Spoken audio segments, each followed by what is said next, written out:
প্রভু জগৎবন্ধু সুন্দর ৭,৭০০০ গুণবাগ দিয়ে উদ্ধার করেছেন, রামবাগানের পতিতাদেরকে উদ্ধার করেছেন, ডোমপল্লী প্রভু উদ্ধার করেছেন।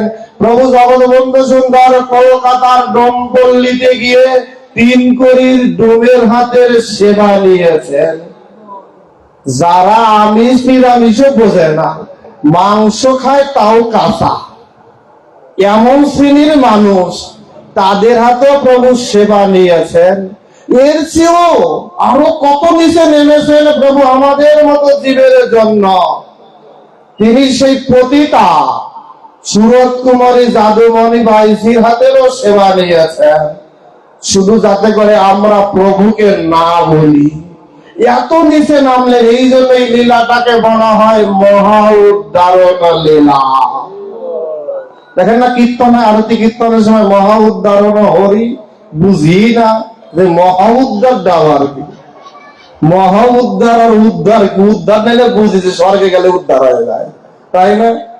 স্বর্গে গেলেই উদ্ধার, তাহলে মহা উদ্ধার দেওয়ার কি? এটি সুন্দর ব্যাখ্যা দিয়েছেন বিশ্ববর্ণ দার্শনিক ভাগবত গঙ্গোত্তরী ডক্টর মহানন্দ ব্রহ্মচারীজি।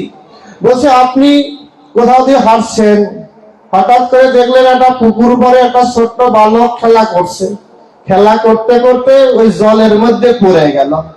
আপনার দয়ার শরীর, আপনি গিয়ে বালকটাকে হাত ধরে টেনে তীরে তুলে ধরলেন, এটাকে বলা হয় উদ্ধার।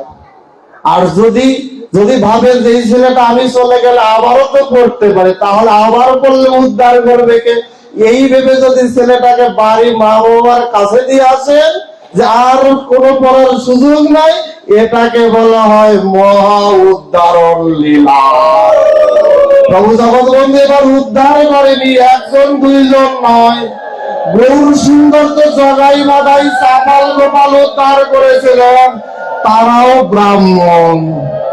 আর প্রভু জগৎবন্ধু সুন্দর ৭,৭০০০ গুণবাগ দিয়ে ডোমপল্লী পতিতা পল্লী, এর মধ্যে একজন ব্রাহ্মণ খুঁজে পাওয়া যাবে না।